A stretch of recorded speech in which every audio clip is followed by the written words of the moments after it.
Welcome to the Rideshare Guy Podcast, where you will learn about the rideshare and mobility industry straight from Harry Campbell, who's got over 5 years experience covering the industry and has talked to thousands of drivers. There's no better place to stay up to date, entertained, and educated. So let's dive in.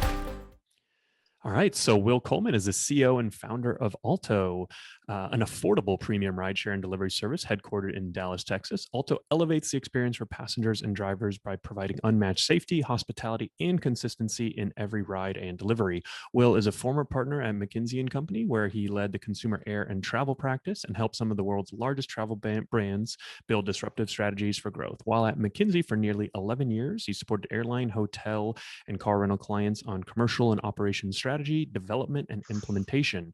Will is a proud graduate of the University of Texas at Austin and a Dallas native. So hook 'em horns, right? That's the saying, Will? Yeah. And now father to 4. I guess I need to add that to my bio as well. That is actually, I would say, an important thing to add to your bio, because I've only got 2 kids, but I like to joke that that's my second job, and it's much tougher than my first job.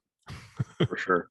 When my latest are twins, number 3 and 4, and I told all my investors that I only build things that scale exponentially. So that should be proof right there in the pudding. There you go. All right. So you walk the walk and you talk the talk. And I'm excited to have you back on. You guys recently announced some big fundraising news, which we'll get into. But, we had you on back in March of 2020. I guess now that I'm thinking about it, it's right at the beginning of the pandemic. So it's kind of an interesting time, I'm sure, for you. But before we dig into, we were still talking about whether masks were going to be a thing or not, I think, back then, and how seriously we were going to need to, how much impact it was going to have on the industry. I guess we're now some a little more clear on that. Yeah, some of those, like I've seen some documentaries and videos and things like that from like the first few days and weeks of the pandemic are a little cringeworthy to watch, because you're like, dude, come on, what do you mean? But before we get into sort of what you guys have been up to, for anyone who may not have listened to that episode, what's the quick pitch on Alto? And then maybe why don't you get into sort of what's changed since we last talked in March 2020? Yeah, absolutely. I mean, one, just thanks for having me on, and really excited to be back.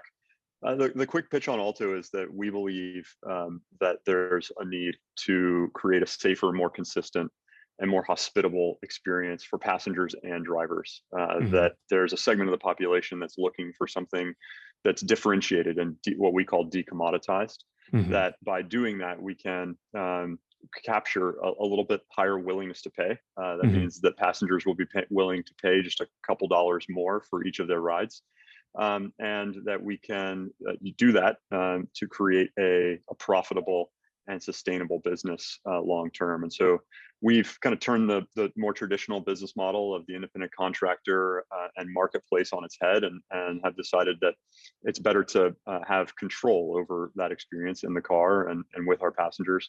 So we provide all of our drivers an Alto vehicle. We have a dedicated fleet of cars that we maintain, keep safe, fuel, insure, and do all the work on. And then we provide those vehicles to W-2 employee drivers who are our employees and operate the vehicles under our platform. And that means that we're able to just offer a really consistent experience. Every single ride, you're going to get the exact same Alto experience from a uniformed employed driver driving an Alto vehicle. And for drivers, it's the same. We're offering a consistent, safe, and hospitable experience. We're looking for drivers that are looking for the consistency to know how much they're going to make based on how many hours they work, not necessarily how many rides they take. They know that they can sign up for shifts and know how much money they can expect to have in their pocket at the end of the day or at the end of the week, to be able to better plan, better take care of themselves, their families. We offer them benefits, healthcare, dental, vision, workers' compensation, and all those sorts of benefits as well. And we find that many drivers really like that degree of consistency in their lives too. Yeah. Yeah. I mean, I feel like I've known you for a while. And so I feel like a lot of the stuff you're telling me, I know, but hearing you say it all at once, it seems like a pretty compelling pitch to me. It's like, hey, I'm sold. Where do I sign up? But at the, at the same time, I mean, is this something, that is there one thing that you've kind of found that has really made you stand out? Because I think that's, like one of the things I hear is that, people really think of Uber and Lyft and transportation as this commodity product getting from A to B. And you guys are at the core getting people from A to B, but like everything you just described, like that's very different than, calling for an Uber on both the driver and the rider side. So I'm just curious, maybe customers, have said, oh, this one thing is kind of like what makes it stand out, or is it a combination of everything? I think what we've really learned is that we're not intended to be everything to everyone. Mhm. And that, our competitors serve an incredibly broad and mass market. The US Yeah. rideshare industry is projected to be a $70 billion industry in the next 5 years. That's Mhm. just in the US alone, $70 billion. What's It's it a at right now? huge, huge market. I think it's like 35 or 40 billion already. And so, and just obviously was impacted by the pandemic, but the Yeah. projections are that it's just going to continue to grow. Mhm. And so the reality is that we know that we're a specialized offering, something Mhm. that, maybe isn't the best for somebody just looking to, go down the block in the Gotcha. fastest and cheapest way possible. But that there's a segment of the population, in particular, women, professionals, and families are really our Mm. targets, as well as other corporate and B2B customers. Those customers are looking for a different experience. Maybe Yeah. they are more concerned about their safety, or just need to be able to work in the car or take a Yeah. call, or have guaranteed Wi-Fi on their way to the airport, and that those customers are really valuable. Mhm. They're willing to pay a bit more, and importantly, they're willing to wait a bit longer for a Mm. vehicle, which are the two most important things that we see in creating a profitable model for our company, and to be able to compensate drivers competitively and fairly.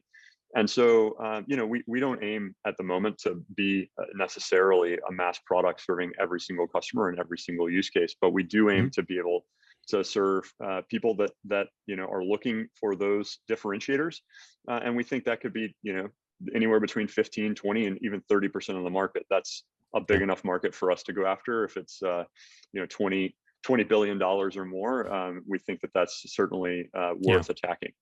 Got it. So it sounds like you are okay with kind of being a smaller percent of the total rideshare market, and you kind of even feel that you can build a pretty good business.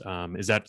I guess tell me, so Yeah, you recently, we covered this on the site, but you guys completed a Series B fundraising and raised $45 million. Is that right? yeah, that's right. And that's maybe the biggest difference between when we talked last Mm. time. I mean, in the middle of the pandemic, Yeah. obviously we were talking about huge impacts to the ridership of the business, and just massive declines, and how we were pivoting to Hmm. do deliveries and other services to kind of keep the business afloat. In 2021, we've seen that consumer behavior is changing. People are looking to get back to their normal activities, but what safety means to people is different today than it was in 2019 or early 2020, and how much people value that safety in all of their experiences, whether it's travel, hospitality, or going to a restaurant. It is very different. And so we now see that our service offering and our benefits around safety, consistency, and quality of that experience, resonates with an even larger percentage of the population than Hmm. it did pre-pandemic. We're growing incredibly quickly. We're taking share from our competitors, and that to us is a real sign that this isn't a niche. Yeah. It's potentially specialized, but and we're not trying to compete. I mean, we believe that what our competitors, the big ones, Uber and Lyft in particular, are doing is admirable. I mean, they're Hmm. building new forms of public transportation, but that's a business that's been Hmm. a really hard business to win for a really, really long time. Public transportation in most cities has been subsidized by governments for hundreds of years, and there's good reason for that. And it allows access to transportation to people that might otherwise not have it. Yeah. We're going after a slightly different target, and trying to solve a need that we see that exists in the market. So you mentioned safety, and that's sort of become more important pre and now post pandemic. I mean, obviously there's the COVID aspect of, keeping the cars clean. And I think we had even chatted how you're putting air purifiers. And I think at one point you had barriers, and of course all the drivers were wearing masks. Are there other issues beyond safety? I mean, sort of like, I'm thinking like physical threats or, more abuse. I'm not sure what the category of those types of safety issues are, but I assume they're kind of a component of that safety, right? Absolutely. I mean, safety is really all encompassing to us. All those things Mm-hmm. you mentioned. I mean, everything from COVID safety and protocols, plexiglass barriers, HEPA air filters, company provided PPE for unvaccinated drivers and passengers. All those things are consistent offerings that we can ensure happen in every single ride, every single time. But we can also layer on top of that. I mean, driving is an inherently unsafe activity. Being in a Yep. car is probably the least safe thing that you'll do as a driver or a passenger today. Yeah. And so making sure that people are in a safe car, a new Mm-hmm. model, 5-star crash rated SUV that's safe for the driver and safe for the passenger. And then obviously abuse, assault, whether that's physical or emotional or in any other way, is unfortunately, these are intimate experiences. You're getting in a car with one other person, and many times the passenger may be intoxicated or otherwise, and so they're vulnerable. And what we're able to do is wrap our service and technology that and accountability, right? I mean, Mm-hmm. the drivers are our employees, so those two things allow us to prevent some of those types of potential outcomes that are much more difficult for our competitors to do. Yeah. I like the way you put it in that, Uber and Lyft and the bigger competitors have to serve a mass market, right? So a lot of the features, that you might enjoy at an individual level with these services, maybe a better driver or, a nicer car or whatever it might be, right? You really have to think about how, what are the features or the products that serve everyone in kind of the best way possible. And I'm curious, what do you think, are there any risks, or maybe not risks, but I mean, there is a certain point where you kind of start to approach that mass market, right? And maybe if you're at an elevated price point compared to Uber and Lyft, is there sort of a limit or a ceiling to your growth, do you think? Or how have you, because I feel like that's kind of why I brought up the fundraising. I'm sure this question was asked quite a bit with by your investors or potential investors, so I'm kind of curious to know what questions they were asking and also how you answered them. Yeah, I mean, I think most people that know this market know that the TAM, they call it, Mm-hmm. in the VC world, the total addressable market is so huge that there really is less concern about is the market big enough for a third player to take a portion of that opportunity. We really don't get pressed that hard on that. I mean, I think the bigger question that we often get is how are you going to remain differentiated? And what we see is that that this is a space that has been unfortunately pretty undifferentiated for quite some time. It's very commoditized. Mm-hmm. Uber and Lyft, right, as 85% or more of the drivers are on both platforms. You're choosing between them mostly for price, for wait time, or because you have some like small affinity to the technology or brand, but there's really very little differentiation between them. That's a tough place to be as a company when you don't have that much differentiation. And so where we look at successful markets, travel, otherwise I've been in travel my whole life, hotels, right? There's Super 8s, there's Best Westerns, there's Four Seasons, but there's also a lot of things in the middle. There's the Westin, Marriott, Sheraton, and this kind of differentiation really doesn't play out as much in the personal mobility space. You have obviously these kind of layers of offerings from these big companies, Black, Lux, Select, Comfort. But the problem with them is that it's all under one brand, and most people, most riders don't understand the trade-offs, and they definitely aren't willing to pay for it because they don't understand it, and you don't get it every time. The lack of consistency means that I'm not willing to take a risk to pay more and then be disappointed. And that's what we see in these offerings, is that by kind of universalizing it, they've actually brought the standard kind of down. And so what we're trying to do is capture that customer that's looking for that consistent differentiation. I guess what last thing I'd say is that, we also believe long-term that by solving this problem today, we're setting ourselves up for a real kind of leapfrog capability long-term. Ultimately, 100% of demand is going to be is going to be served by fleet owners. As we move to autonomous, whether that takes 10, 15, or 20 years, as we move towards that, drivers on a marketplace will ultimately take less and less of the demand. Fleet owners will take more and more of it, autonomous fleet owners. And so knowing how to operate in a fleet context and optimize for an entire fleet, the entire outcome, we're essentially human-driven autonomous fleet. Our drivers are employees, our cars are ours. There's not a lot of, individual decision-making. Our drivers, unlike an Uber driver or a Lyft driver today, don't decide when they're going to start or when they're going to end. They sign up for shifts. That we help them, decide when's the right time to take a break, when's the right time to charge or fuel your car, when are you going to clean it, and it's that kind of complete optimization as well as all the operating capabilities around it that we don't see other competitors playing in that space, and so over time, as more and more of the demand is served by autonomous. Again, my opinion is that this is a very long-term play. We're talking 15 I'm thinking long-term here, but long-term, but it's going to start slowly, right? There's going to be 20% of the demand that can be served by this in certain contexts. And in those cases, we're going to be well-positioned to make our product more mass and much like a Tesla strategy, right? They started with the Model S, a very expensive, high-end vehicle focused on a certain segment of people that were paying a lot of money, frankly, to subsidize the creation of their long-term vision. And really, that's kind of the heart of our strategy as well. It's not that we want to forever be just serving one customer.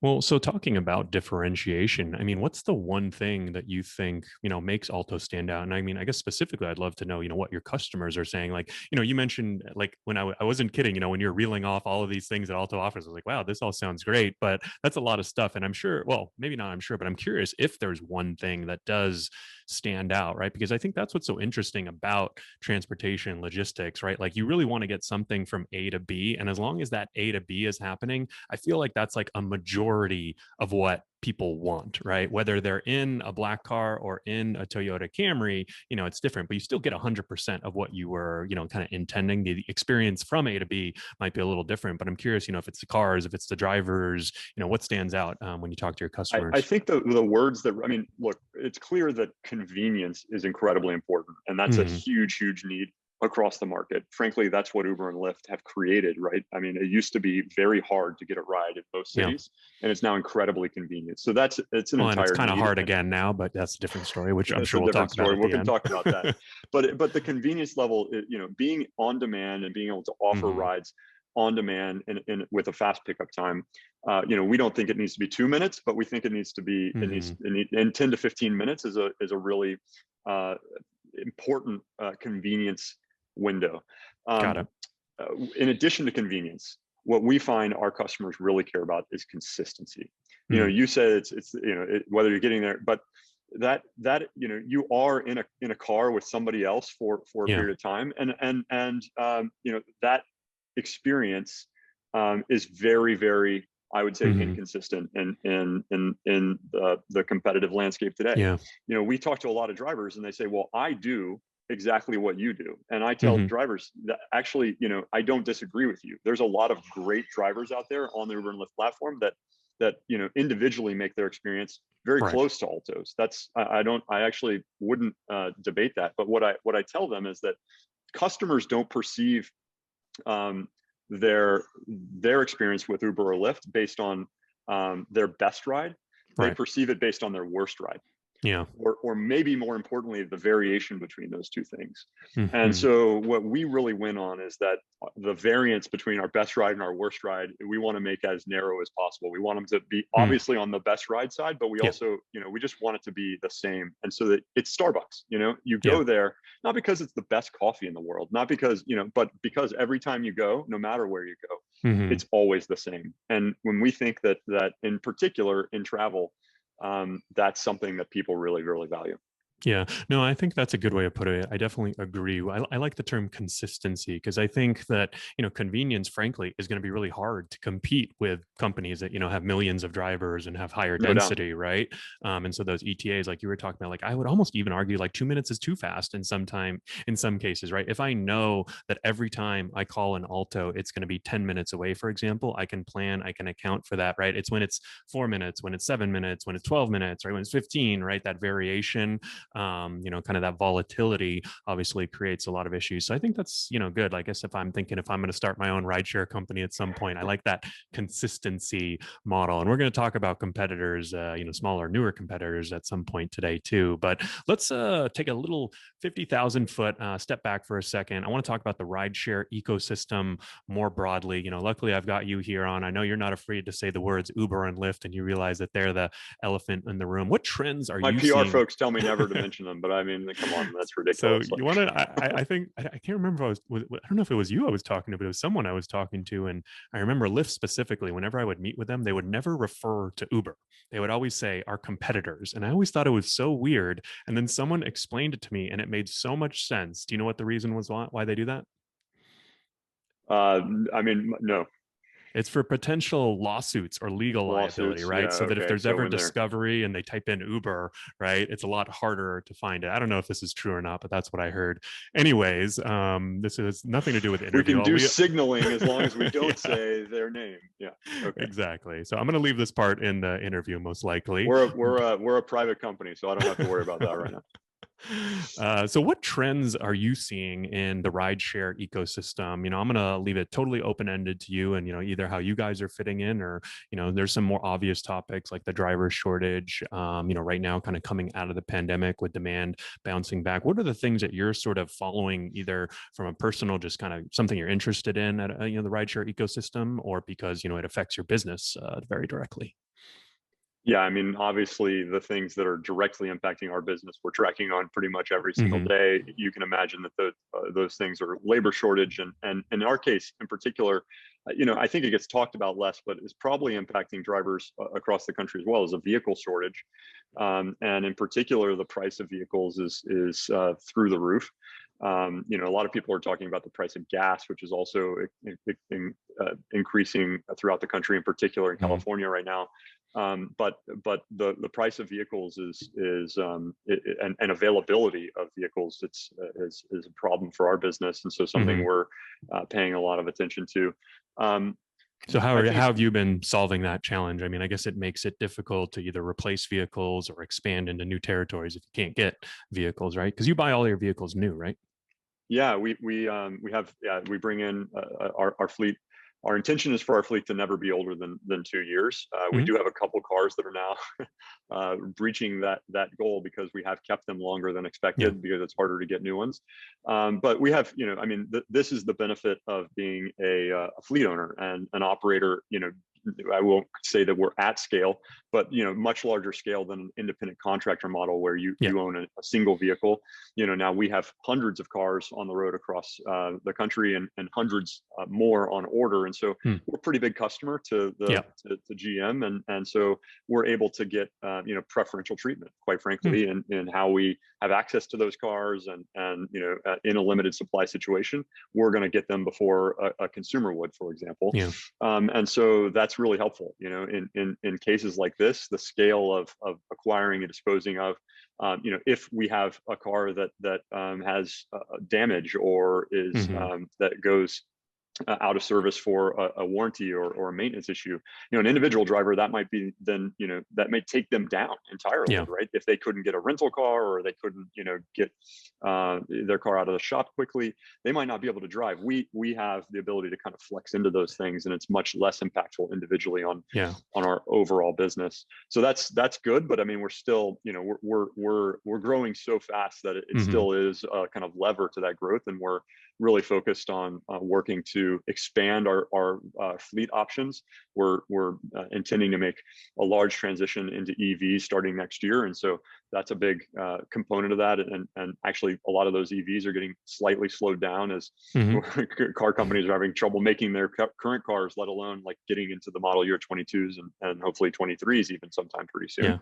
So those are big things. I think the other thing we're seeing generally macro-wise is this, just, I think Prop 22, just before or in the middle of the pandemic really passing, and now this kind of continued debate on what, the flexibility versus consistency, IC versus employee benefits, and the trade-offs, playing out not only in California but now more so across the country.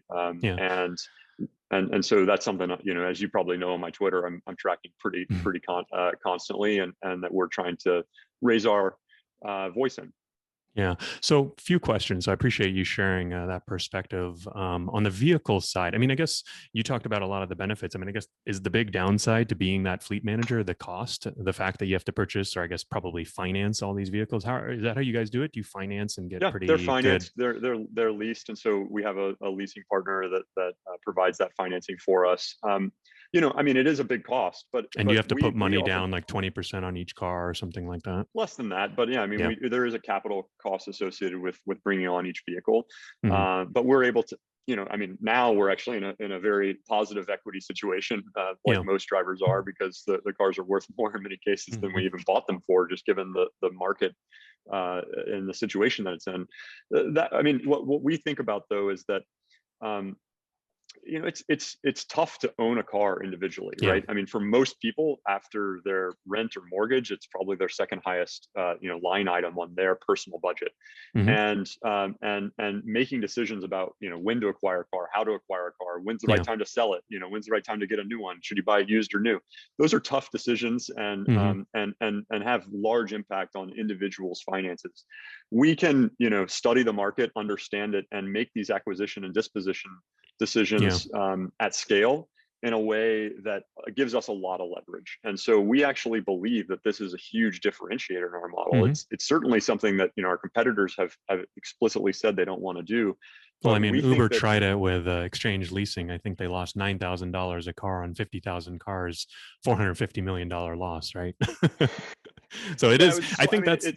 I think it's they tried it in a tough different way, right? I mean, they were trying to monetize that directly through paying, having the driver pay for that vehicle, but they lost control because they never saw the car. Like, they gave it to a driver, and then the driver drove off, and we see the cars every single day. On the car, yeah, exactly. We see the cars every single day. We're able to keep track of them in a much better way, and so it's really a different model, but it's all about getting ultimately to economies of scale, right? I mean, it's very hard for an individual driver to get those economies of scale, and we can use this cost basis to make it efficient, and then pass that efficiency on to our drivers, pay them more, and hopefully over time to our passengers as well. We can lower the price and make it even more competitive in the space.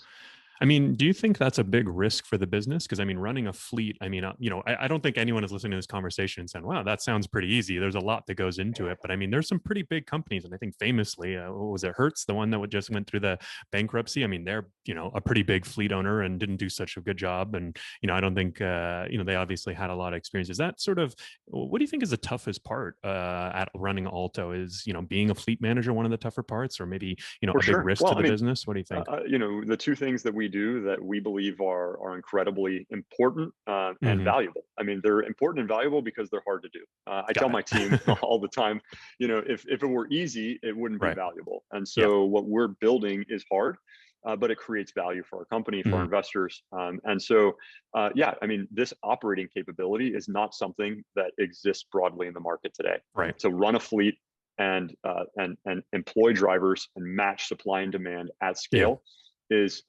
not a capability that exists. I mean, you guys are the only ones doing it at even kind of remotely this scale, right? In the whole ride that we space. know of, certainly in the U.S. I mean, there are. I would say the competitive landscape internationally is a little more diverse, and the regulatory frameworks in some locations drive that. But in the U.S. today, we definitely believe we're the probably not the only, but at this point, certainly one of the largest that's doing it this way. And so, we believe that capability, it's difficult, but it's important and therefore valuable. And that also creates, I mean, a lot of people ask, what's the moat around your business? And it's pretty easy to raise money these days. I didn't find it that easy in the pandemic, although coming out of it, the money is freely flowing to raise capital. But execution is incredibly important, and knowing how to run a fleet, how to employ drivers, how to match supply and demand, and how to do that, as you create the consistency of the experience that we do as you grow and get bigger and bigger. It's what keeps us, keeps me going to bed every night, scratching my head, and waking up every morning excited to solve new problems. Yeah. So you also mentioned EVs, which is a personal and passion of mine, I guess you would say. And anyone who's listened probably the last 6 months of the podcast knows I interview a lot of EV people, because I think there's a really important intersection coming between ride hail and EV. So I'm curious, tell us about your plans for EV, and why do you think they're going to be an important part of Alto's future? And what are you guys doing? I think you said you were ordering some right now. Yeah, yeah. Look, we've always believed that electric is the future of vehicles and of mobility, and that transition is happening sooner than later. We decided to start with an ICE fleet because we thought this was a hard problem already, owning and operating a fleet, and so we decided to take out one additional complexity and variable of operating it as an EV fleet and dealing with the charging and infrastructure requirements around that. But we're now at a place where we've operated hundreds of cars, literally tens of millions of miles, and we have enough data that we feel we're in a place to be able to use that to make the right optimization decisions and understand how to operate an EV fleet at scale as well.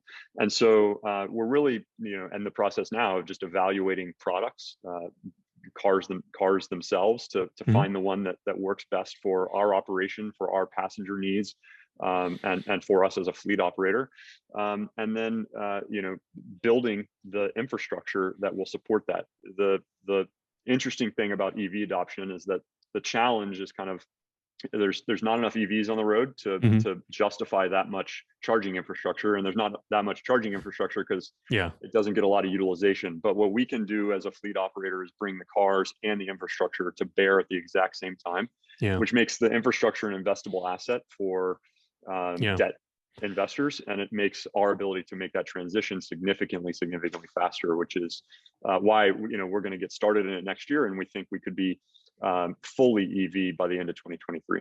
Yeah, that would be great. I think you guys will have an interesting advantage there too. I mean, we're talking to a lot of companies looking at EVs for, rideshare drivers. And I mean, the challenge is that a lot of the rides happen in areas where drivers don't live, right? And then depending on where they live, if they don't have access to charging where they live, that causes another issue, right? Where versus the Alto model where people are already having to figure out some way to get to your depots, right? Whether they have a car or not, wherever they get the cars, you put the chargers there.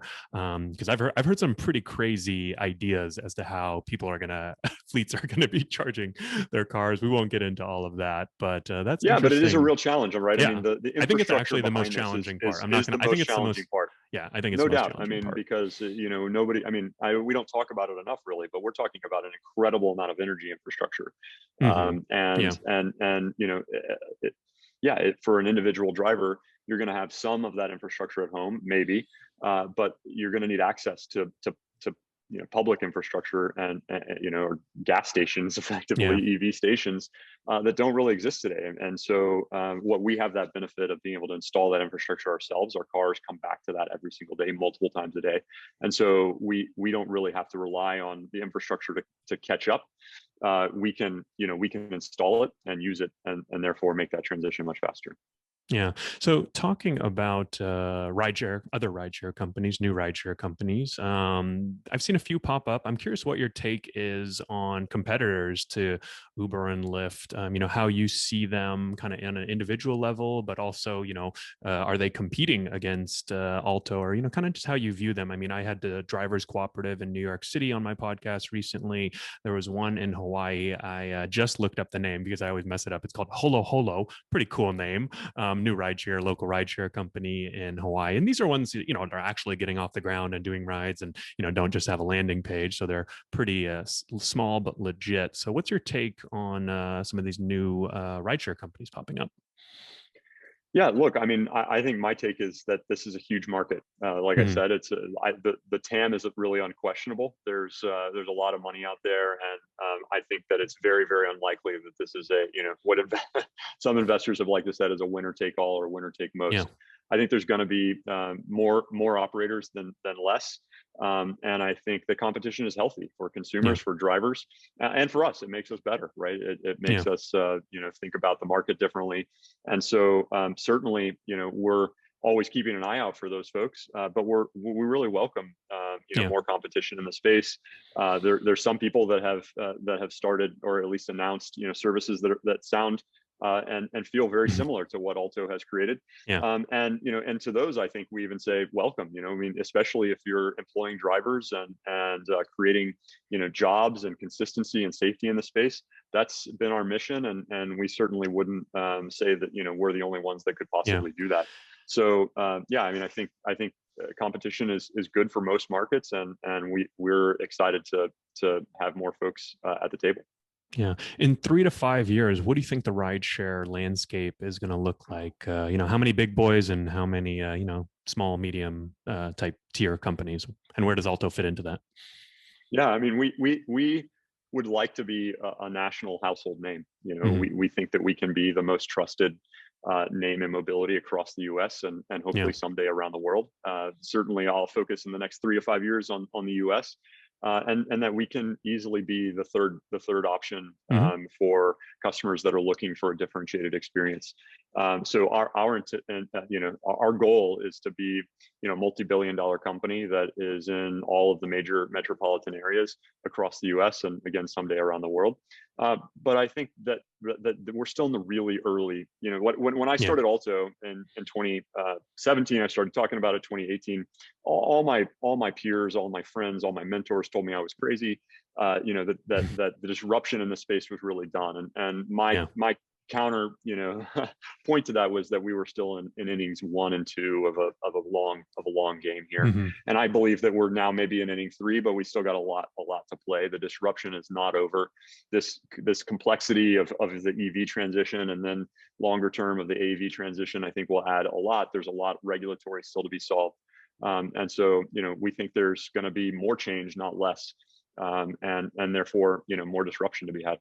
Yeah. I mean, usually if you're the only person that believes in something, you're either really wrong or really right. So hopefully it'll be the former for you. And, the last thing that I wanted to touch on, I saved the best for last because, that's how I roll. And you mentioned employee, independent contract. Obviously, we know that Alto uses this employee model. Do you think all this debate, the Prop 22, it's now, going to be going on a state by state. Massachusetts, I think, is the next state where this fight is now building and gearing up. I think for the fall, there's going to be a lot of fireworks, let's put it that way, and probably a lot of money spent. Do you think that all this talk is good for Alto, or how do what do you think about, I don't know what you call it, but like all this debate over employee versus IC, do you think it's good for Alto or bad, or doesn't really matter? Absolutely. I mean, we've obviously taken a very specific point of view on this. I think, I've been clear on it. I feel like the employee model has been created in the US for a very specific reason, to provide very specific protections that level the playing field and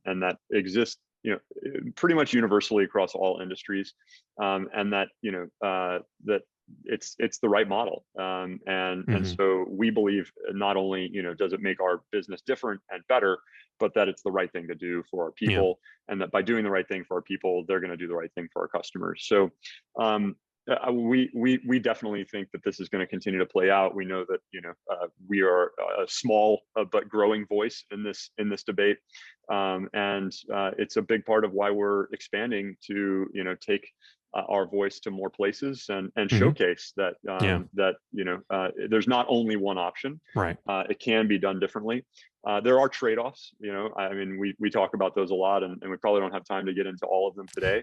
There's certainly trade-offs. Give me one. What's the one trade-off in your mind? I think the biggest trade-off is flexibility. I think there is a question on flexibility, and what does flexibility really mean? Certainly in an employment model, you can't just wake up and decide you're going to work. Right. That doesn't exist in any employment model. That does exist in Uber and Lyft. You can decide, right now you could end this and go start driving and drive for an hour, 10 minutes, whatever you want to do. But there is form of flexibility, right? We give our drivers the ability to pick their shifts. They can select when they want to work.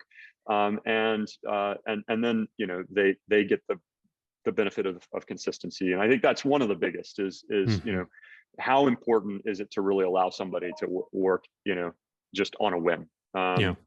and what are and for the people that flexibility doesn't really exist for, because they need to work full time anyway. Yeah. There's only so many 40-hour windows in somebody's week, or let alone 80-hour Right. windows. That's how much you need to drive in order to pay for your rent and your car and your family.